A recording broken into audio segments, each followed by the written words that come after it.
하나님의 주신 말씀을 경청하도록 하겠습니다. 요한복음 10장 1절로 8절 말씀입니다.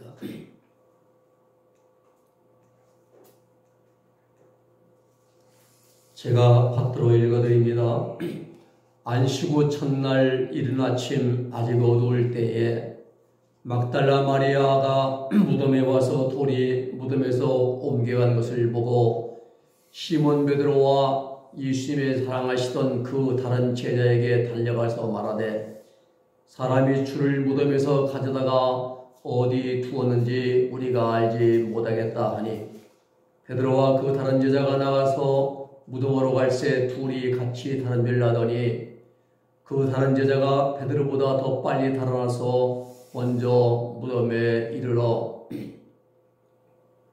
구부려 세마포 놓인 것을 보았으나 들어가지는 아니하였더니 시몬 베드로도 따라와서 무덤에 들어가 보니 세마포가 놓였고 또 머리에 쌌던 수건은 세마포와 함께 놓이지 않고 딴 곳에 개켜 있더라.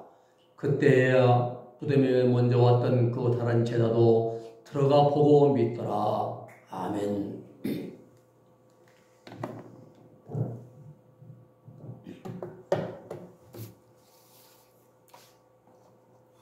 오늘은 2022년 또 부활주일입니다. 먼저 오늘 아침에 새벽에 부활하신 예수님의 생명이 우리 모두에게 함께할 수 있게 되기를 주님의 이름으로 축복해 드립니다. 우리가 삶을 살아가면서 세상에서 가장 큰 권세가 어떤 권세라고 생각하십니까? 세상 명예 권세 아닙니다. 권불신매라 말하는 세상 권력을 잡는 권세 또한 아닙니다. 그러나 핵무기로 온 세상을 위협하고 힘을 자랑하는 그러한 무력의 권세도 아닙니다. 세상에서 가장 큰 권세는 죽음의 권세입니다. 이 죽음의 권세 앞에는 김일성이도 모택동이도 스탈린도 나폴레옹도 33세 전 유럽을 정복했던 알렉산더 대왕도 저 김정은이도 시진핑이도 맥을 못 줍니다. 다 굴복합니다. 다 죽음의 권세 앞에 무릎을 꿇습니다. 그리고 그 권세 앞에 썩어지고 잊혀지고 맙니다. 그러나 세상에서 그래서 세상에 가장 힘있고 가장 무서운 권세는 바로 죽음, 사망의 권세입니다.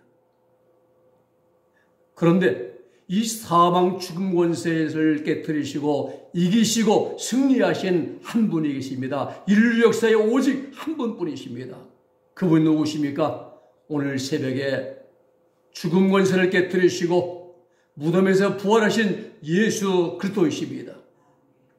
우리 주님의 다시 살아나심은 공교히 만들어낸 이야기가 아닙니다. 지어내거나 꾸며낸 이야기가 아닙니다. 사실입니다. 실제입니다. 우리는 2022년 4월 17일 이 부활의 아침에 세 가지 팩트라는 사실을 이 제목을 가지고 함께 은혜를 나누고자 합니다. 이 시간 우리 부활하신 우리 주님의 은총이 우리 은혜의 모든 성들과 함께 할 수 되기를 예수님의 이름으로 축원해 드립니다. 첫 번째는 예수님의 비어있는 무덤의 팩트입니다. 기독교 신앙을 일컬어서 흔히 말하기를 빈 무덤의 종교라 이렇게 말합니다. 빈 무덤이에요. 비어있는 무덤. 이렇게 말하는 이유는 우리 주님께서 십자가에서 운명하신 후 사흘 동안 무덤에 계시다가 다시 살아나셨기 때문입니다. 그러므로 빈 무덤은 부활신앙과 동일한 것입니다. 이 지구상에는 수많은 종교가 있습니다. 또 그 종교를 창시한 교주들이 있습니다. 그런데 그 어떤 종교도 그 창시자가 죽었다가 다시 살아난 그러한 사람은 천지가 창조된 이후부터 인류 역사가 시작된 이후부터 지금까지 단 한 사람도 없습니다. 오직 기독교의 빈 무덤만이 유일합니다. 오늘 아침 본문의 말씀 보면은 안식 후 첫날입니다. 안식일은 토요일이었고요. 첫날 오늘이죠. 주의 날. 이른 아침 동트기 전 미명입니다. 새벽 미명 시간에 막달라 마리아가 주님의 무덤을 찾았습니다. 주님의 무덤을 찾아온 이유는 주님의 몸에 향품을 발라드리기 위해서였습니다. 마가복음 16장 1절 3절의 말씀 보면은 안식일이 지남에 막달라 마리아와 야고보의 어머니 마리아와 또 살로메가 가서 예수님께 바르기 위하여 향품을 사 두었다가 안식 후 첫날 매우 일찍이 해에 돋을 때에 그 무덤으로 가며 서로 말하되 누가 우리를 위하여 무덤문에서 돌을 굴려주리요 하더니 눈을 들어본즉 벌써 돌이 굴러져 있는데 그 돌이 심히 크더라 라고 말씀이 기록되어 있습니다. 그렇습니다. 예수님의 무덤 입구를 가로막아 놓았던 그 큰 둥근돌이 이제 굴려져 있고 무덤은 열려 있었습니다.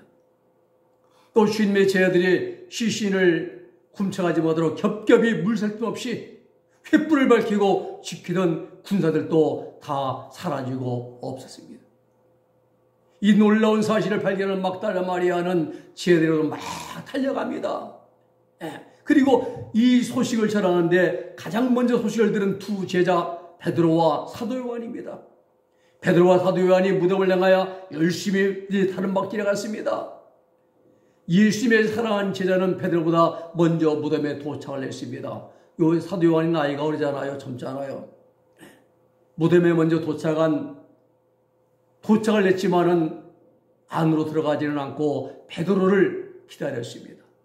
그리고 베드로가 먼저 들어가서 빈 무덤을 확인합니다. 그리고 사도 요한도 들어가서 무덤이 비어 있음을 보고 믿었다라고 8절에 말씀하고 있습니다. 무엇입니까? 무엇을 보고 믿었습니까? 빈 무덤입니다. 빈 무덤이에요. 그렇습니다. 이것은 사실입니다. 이것은 팩트입니다. 공유하게 꾸며낸 이야기가 아닙니다. 지어낸 이야기도 아닙니다. 만들어낸 이야기도 아닙니다. 오늘 본문 요한복음 10장 8절의 말씀 보면은 그래서 내가 그때 무덤으로 먼저 왔던 다른 제자도 들어갔다. 그리고 그가 보았다. 그리고 그가 믿었다. 라고 말씀합니다. 오늘 사랑하는 여러분, 사도 요한이 예수님의 부활하심을 믿게 된 가장 큰 이유는 예수님의 빈 무덤을 눈으로 직접 확인했기 때문인 것입니다. 이는 막연한 믿음이 아닙니다. 귀로 들은 믿음이 아닙니다. 눈으로 보고 확인한 확신인 것입니다. 확실하게 눈으로 보고 확인한 결과의 믿음입니다. 이것이 바로 기독교인 것입니다. 막연하게 밑도 끝도 없이 막연하게 믿는 것이 아니라 사실을 확인하고 그리고 눈으로 보고 귀로 듣고 마음으로 확신하는 것, 이것이 우리 기독교의 믿음인 것입니다. 우리 주님은 부활하심은 이 부인할래야 부인할 수 없는 팩트 중에 팩트입니다. 오늘 본문 8절에서 우리가 주목해야 할 내용은 보고, 에이덴, 보고, 에피스투센, 이것은 믿더라 이거거든요. 근데 본문 2장 2절 7절에는 두 제자라고 했어요. 베드로와 요한을 이렇게 두 제자로 기록하고 있습니다. 또 9절과 10절에 보아도 두 제자입니다. 그런데 유독 8절에서만 단수형 동사를 사용해서 그 다른 제자를 따로 언급을 하고 있음을 보게 됩니다. 이것은 사도 요한의 자신만이 직접 빈 무덤을 확인한 특별한 체험과 경험과 사실을 보고 믿게 되었음을 강조하는 내용이 바로 이 말씀입니다. 오늘 사랑 여러분, 우리 주님은 사망 권세를 깨뜨리시고 죽음에서 부활하셨습니다. 다시 사셨습니다. 이 사실은 픽션이 아닌 허구가 아닙니다. 사실입니다. 오늘 우리 예수님의 빈 무덤이 이 사실을 우리에게 오늘 아침에 증명해 주고 있습니다. 두 번째는 예수님의 부활의 두 번째 팩트는 생전 말씀의 성취가 바로 팩트인 것입니다. 마태복음 28장 6절 말씀 보면은 그가 여기 계시지 않고 그의 말씀하신 대로 살아나셨느니라 라고 말씀하십니다. 마가복음 8장 32절에도 인자가 많은 고난을 받고 장우들과 대장들과 서기관들에게 버림받아 죽임을 당하고 사흘 만에 살아날 것을 비로소 저에게 가르치시되라고 했습니다. 우리 예수님은 살아계실 때 가이사랴 빌립보 지방에서 베드로의 신앙 고백이 있은 다음부터 시간날 때마다 십자가의 죽으심과 부활에 대해서 계속 말씀을 해 주십니다. 마태복음 16장 15절 16절 베드로의 신앙 고백이 나오죠. 가라사대 너희는 날 누구라 하느냐? 시몬 베드로가 대답하여 가로되 주는 그리스도시요 살아계신 하나님의 아들이십니다 고백하십니다. 이 베드로의 고백이 있은 이 시점이 바로 우리 예수님의 주님의 공생의 발원점입니다. 1년 6개월 딱 통하는 시점이 바로 여기에요. 이때부터는 계속 내 예수님 올라가면 죽임 날 것이다. 그리고 사흘 동안 내가 이제 무덤에 있다 부활할 것을 계속 말씀을 주입시킵니다. 그래서 3년간의 공생의 기간 가운데 1년 6개월 되는 때 가이사랴 빌립보 지방의 베드로의 신앙 고백이 이루어지는 것입니다. 이때부터 주님의 예루살렘에 올라가실 것을 말씀하시고 많은 고난을 받고 죽임을 당하시고 사흘 후에 다시 살아나실 것에 대한 말씀을 계속해서 이제 저희들에게 말씀하십니다. 마가복음 9장의 벼라산상의 체험 때도 말씀했습니다. 저희가 산에서 내려올 때에 예수께서 경기하시되 인자가 죽은 자 가운데서 살아날 때까지는 인자가 죽은 자 가운데서 살아날 때까지는 본 것을 아무에게도 이르지 말라 하시니 그렇습니다. 우리 주님의 부활하심은 살아날 때 하신 말씀 그대로 성취가 된 것입니다. 이것이 바로 사실입니다. 이것이 바로 팩트입니다. 실제로 있었던 일입니다. 예수님이 살아날 때 서기관과 바리새인 중 몇 사람이 표적을 구해주시길 보여주시기를 구했습니다. 그때 우리 예수님의 주신 답변은 마태복음 12장 39절의 말씀을 주셨습니다. 악하고 음란한 세대가 표적을 구하나 선지자 요나의 표적밖에는 보일 것이 없느니라 라고 말씀하십니다. 많은 추석가들은 예수 그리스도의 장사 지냄과 부활하심이 구약 성경의 요나의 행적에서 예표가 되었다라고 말합니다. 요나서 1장 17절 말씀 보면은 여호와께서 이미 큰 물고기 수월이죠. 음부입니다. 죄란 이제 그 큰 물고기를 예비하사 요나를 삼키게 하셨으므로 요나가 3일 3야 밤낮이죠. 3일 동안 물고기 배에 있으니라. 이와 같이 우리 주님의 죽으심과 부활하심 즉 빈 무덤의 사건은 구약에 분명히 예시해 주셨습니다. 빈 무덤이 주님께서 생전에 예언하신 말씀과 구약의 예언의 말씀들을 다 성취시켜 주신 팩트라는 사실입니다. 생전 말씀의 팩트의 성취입니다. 오늘 본문 9절에 보면은 저희는 성경에 그가 죽은 자 가운데서 다시 살아나야 하리라 하신 말씀을 아직 알지 못하더라. 여기서 성경은 구약 성경입니다. 신약 성경은 아직 기록되지 않은 때입니다. 오늘 여러분 사람은 말에 실수가 있습니다. 말 때문에 얼마나 많이 이 정치인들이 책을 잡힙니까? 과거의 한 말 때문에. 사람은 말에 실수가 많아요. 또 판단이나 생각이나 우리가 하는 말에는 실수가 많습니다. 완벽하지 못합니다. 완전하지 못해요, 말은. 그러나 우리 주님은 그렇지 않으십니다. 민수기 23장 15절 말씀에 보면은 하나님은 사람이 아니시니 거짓말을 하지 아니하시고 인생이 아니시니 후회가 없으시다. 우리 인생은 후회를 많이 합니다. 인생의 마지막 말년에 죽음을 앞에 두고 자기의 살아온 과거를 돌아보면서 많은 후회를 합니다. 내가 헛된 걸 잡았구나, 헛된 걸 쫓았구나 하면서 회한의 눈물을 흘리지만 이미 때는 늦으리. 우리 인생은 후회가 많아요. 근데 하나님은 인생이 아니시니 후회가 없으시도다. 어찌 그 말씀하신 말을 행치 않으시며 하신 말씀을 실행하지 않으시리라. 거짓말은 사람이 합니다. 후회도 역시 사람이 합니다. 우리 하나님은 완전하신 분이며 텔레오의 완전하신 분이십니다. 퍼펙트하신 분이십니다. 그 온전하시고 완전하시고 완벽하신 주님께서 생전에 말씀하신 그대로 다시 살아나셨습니다. 죽음의 권세를 깨뜨리시고 말입니다. 그 말씀을 하신 그 말씀을 성취하신 사건이 오늘 새벽에 죽음과 사망 권세를 깨뜨리시고 다시 살아나신 우리 주님의 부활인 것입니다. 그런데 우매무지한 자들은 예수님의 이제 부활에 대해서 이제 반신반의했습니다. 누가복음 24장 25절로 7절의 말씀 보면은 가라사대 미련하고 선지자들의 말한 것을 더디 믿는 자들이여 그리스도가 이러한 고난을 받고 자기 영광에 들어가야 할 것이 아니냐 하시고 모세와 및 모든 선지자의 글로 시작하여 모든 성경에 쓴 바 자기에 관한 것을 자세히 설명하시니라.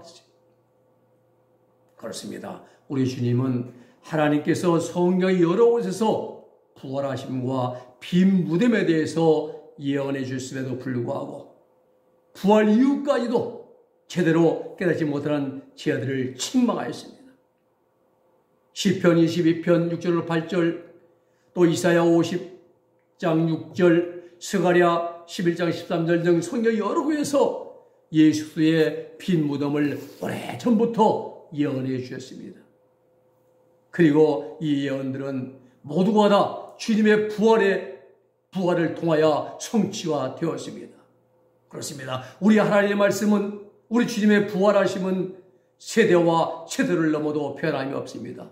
바뀜이 없습니다. 언제나 동일하십니다. 이 놀라운 약속, 이 놀라운 사실은 모든 믿는 자들에게 오늘 이 시간에도 똑같이 적용이 되는 것입니다. 요한복음 11장 25절 말씀 주십니다. 예수가 가라사대 나는 부활이요 생명이니 나를 믿는 죽어도 살겠고 무릇 살아서 나를 믿는 자는 영원히 죽지 아니하리니 내가 이것을 믿느냐? 마르다에게 말씀하시죠.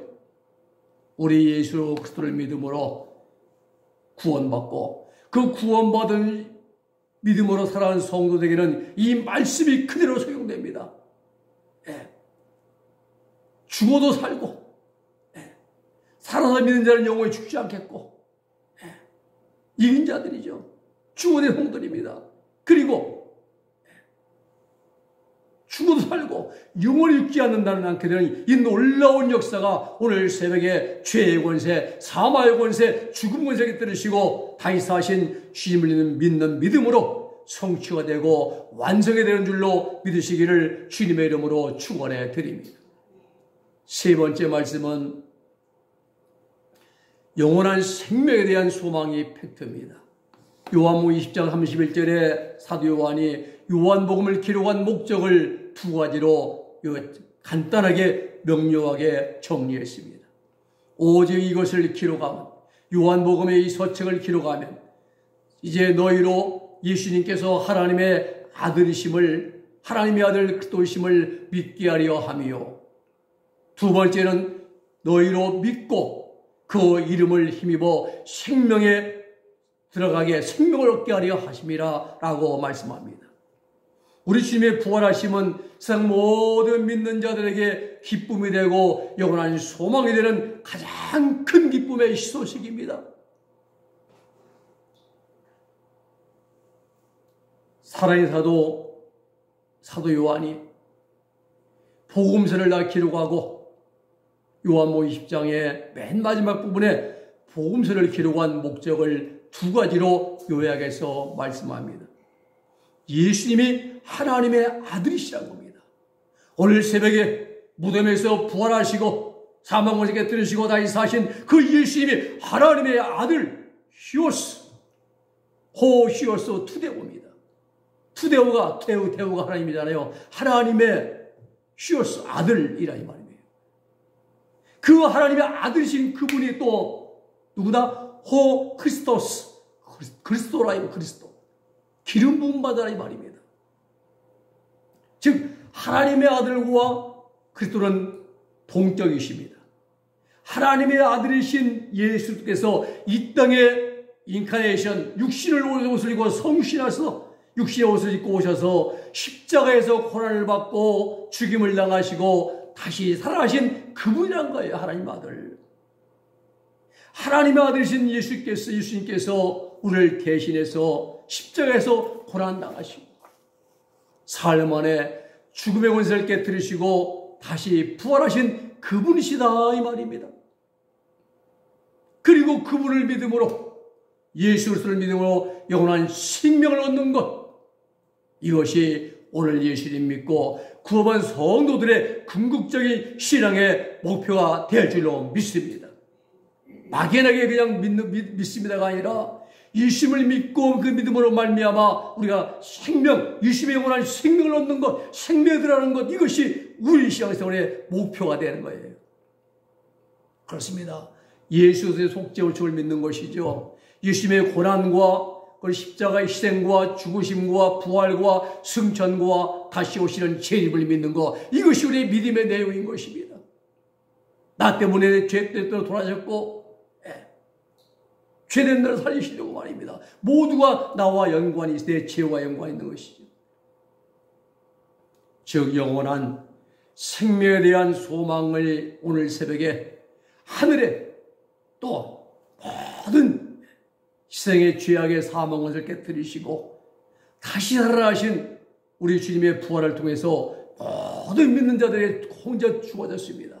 영원한 생명에 대한 소망은 똑같이 믿는 자에게 주어졌습니다. 나를 믿는 자는 죽어도 살겠고 무릇 살아서 나를 믿지 않는 자는 영원히 죽지 아니하리라. 할렐루야. 이 말씀이에요.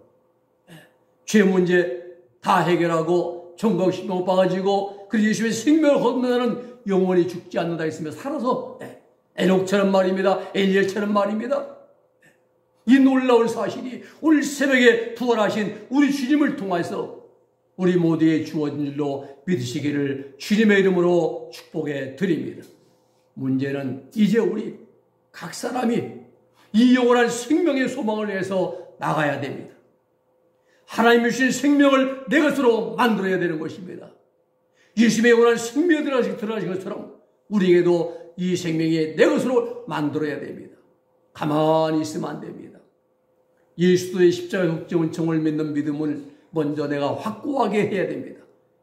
그 믿음으로 힘들고 어려워도 주님 인도하심 따라서 우리는 길을 걸어가야 되는 것입니다. 그리고 마음의 행실을 정결하게 만들어서 죄의 뿌리가 뽑혀져 나가고 그 자리에 하나님의 생명의 내주합이 되는 그러한 역사가 일어날 수 있기를 주의 이름으로 부탁을 드립니다. 그렇게 되기만 하면 그 순간부터 우리 영과 육속에 신비한 하나님의 생명의 역사가 시작됩니다. 생명수 복주인 것입니다. 이렇게 바로 이것이 살아서 믿는 자는 영원히 죽지 아니하리라는 주님 말씀의 성취인 것입니다. 이것은 우리가 이루어가야 할 과제입니다. 빈 무덤은 팩트입니다. 그리고 하나님 예수님 말씀에 생전 말씀이 다 성취된 것이 팩트인 것입니다. 또 영원한 생명에 대한 소망도 팩트인데 이 영원에 대한 생명은 우리가 이루어가야 할 그런 우리 신앙의 과제인 것입니다. 이제 우리는 하나님의 영원한 생명기까지 오직 믿음으로 주님 따라가면서 주님과 앞에 동행하는 복된 삶으로 영육간에 승리하는 우리 모두가 되기를 주님의 이름으로 부탁을 드립니다. 말씀을 정리합니다. 오늘은 2022년도 부활주일입니다. 우리 예수님의 부활하심은 세 가지 팩트를 우리에게 제시해 주십니다. 첫째, 주님의 비어있는 무덤이 팩트입니다. 두 번째, 생전에 하신 말씀이 다 성취된 것이 팩트인 것입니다.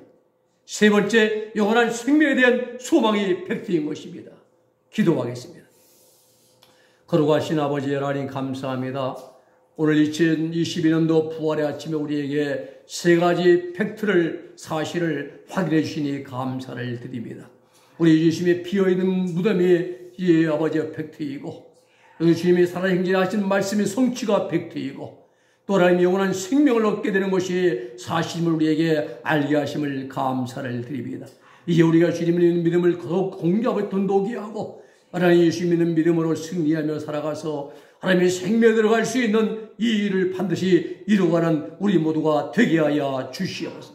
예수님의 이름으로 기도 올려옵나이다. 아멘.